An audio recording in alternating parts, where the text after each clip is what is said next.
Thank you for coming. I'm Paul Skillicorn, Keith's middle son. My mission today is to get a bit of what Keith was really all about out to you. He never talked about it much with people. This is my opportunity to present Keith as I knew him. If one defines a Christian as a follower of Jesus' example, Keith was the most Christian person I have ever had the privilege to know. Forgive me if I tear up on occasion. He lived it, a revolutionary for Jesus every minute of every day. Keith was also the most humble person I have ever known. Maddeningly humble when you were his son, but always humble to the absolute extreme. By his own choice, he began each journey from the very lowest rung of every ladder. Keith never advertised his accomplishments or, unfortunately, the truly innovative methods that he used to get the job done. And that extraordinary story, his extraordinary story, I think has to be told. So let's talk about Keith's legacy as I see it. And let me lay out a few numbers and facts. Keith's Krishi Samudayak Vikas Yojana, translated as Agricultural Community Development Program, was largely internally financed. It was the lone significant service provider and the place of last resort for a population of around 150,000 people in the Forgotten Zone, an isolated region in India linked physically to the state of Bihar, now Jharkhand, and yet politically to the state of Madhya Pradesh, now Chhattisgarh. The government didn't exist there, no services. Institutionally, Keith pioneered formal application of functional interdependence. And this is something that I'm pushing myself as hard as I can today. Within the existing legal framework, the idea was to create a circumstance in which all sides could become one institutionally. He did that. And this is very different from the fractured Gandhian independent and self-sufficient model which the world was pushing. Certainly all democracies were pushing for rural farmers, for communities at that time, or the government-mandated collectivism, which was then being imposed by communist regimes. Keith, absolutely different. Functional interdependence as the core driver of rural development was uniquely Keith's creation, and 70 years ahead of its time. Only today, 50 years later, are the academics and intellectuals even beginning formally to propose this approach as the necessary fix to over-urbanization and rural flight. This is a stunning intellectual legacy, Keith's. Within that institution, which he created, which welcomed everyone and promised absolute equality as to service, Keith personally was the bottom line for every single service offered. The sheer bandwidth he mastered was stunning.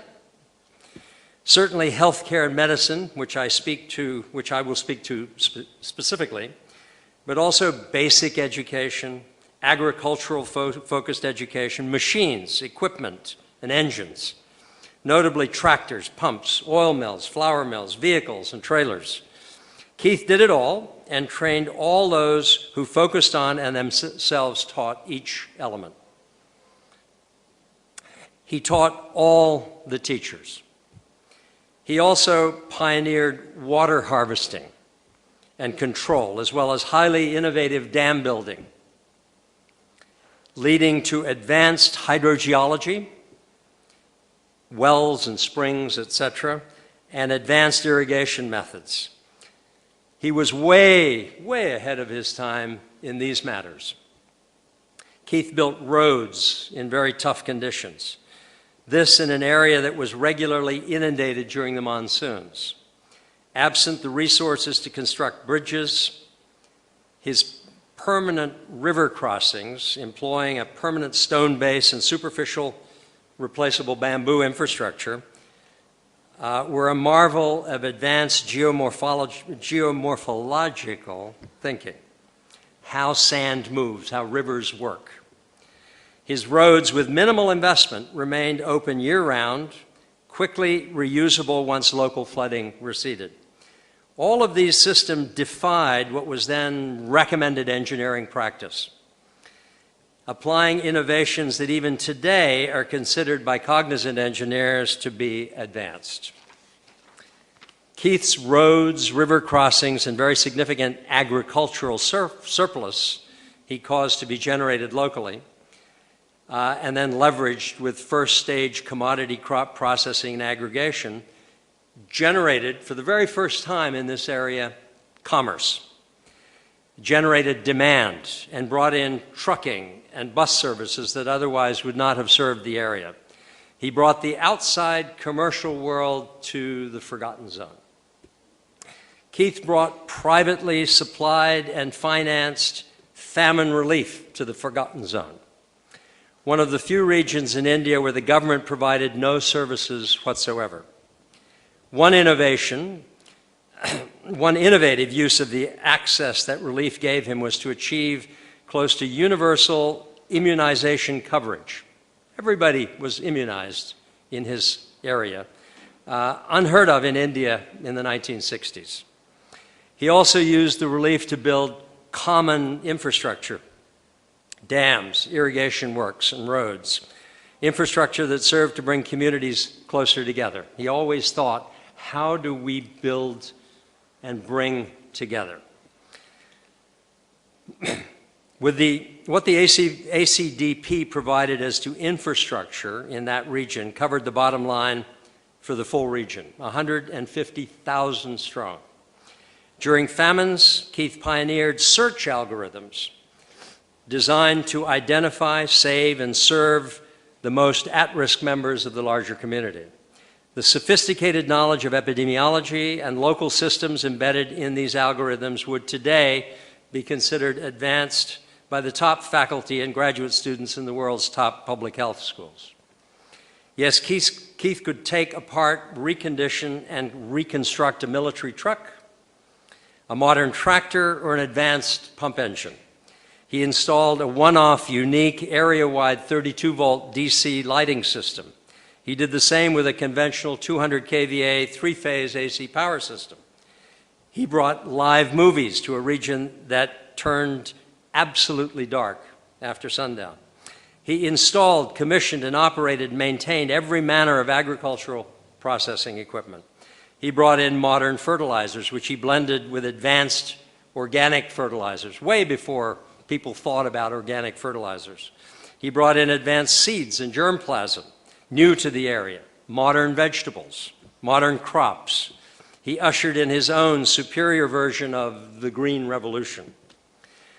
The bookkeeping, accounting, and internal auditing that is an adjunct of engaging the modern world, Keith brought it all and trained everyone in how to do it to perfection. His bookkeeping and note-keeping are legendary, immaculate, and always exact to the last penny. It was healthcare medicine, however, where Keith truly excelled. Presented with a broken arm, a case of bloody diarrhea, a badly burned body, a bare maul, a suppurating foot, an inflamed gun, or a crazy person, he simply fixed it or cured it. He read prodigiously. I have been married to a world-famous infectious diseases doctor. I've personally been a faculty member in the world's top-ranked School of Public Health. The medical and healthcare-related textbooks and journals Keith literally imbibed were 10 times what any of those top-ranked doctors ever managed to study. And operationally, professionally, he covered a much greater spectrum, much greater width than any of them. My first wife, who has a high-rise building at the Johns Hopkins University School of Medicine named after her, she's famous, a woman who dined at the White House a dozen times, repeatedly told me that no one she'd met knew more medicine and public health than Keith Skillicorn. And no one has done more with the knowledge they possessed. Unconstrained by allopathic medicine's restrictive institutional and peer constraints, Keith was free to venture into homeopathic as well as Ayurvedic and Unani medicine. He distilled and blended the very best from all four legitimate forms of medicine. Faced daily with a flood of patients requiring urgent care, Keith's triage decision-making was fair and immediate. If it involved surgery and the patient could be extracted to a modern hospital, a day's drive away, and would survive the trip, he did the extraction. If it involved surgery and extraction was impossible, say in the middle of the monsoon, so the patient clearly would not survive the trip, he did the surgery, whatever that may require. Orthopedic cases involving multiple broken arms or bones would first be stabilized before later extraction to a hospital. He's performed appendectomies, flesh and skin grafts, and even reconstruction of faces. He's extracted thousands of teeth and dealt with many circumstances involving cancer of the mouth and the larynx in particular, serious life-threatening diarrhea and respiratory infections. The cases treated numbered in the tens, perhaps hundreds of thousands. Keith built an entire TB ward, treating and curing in the process hundreds of TB patients. The high cost of TB treatment and the growing dedication to leprosy required that he eventually close the ward. He and his immediate team immunized over the years hundreds of thousands of patients, notably against smallpox and DPT.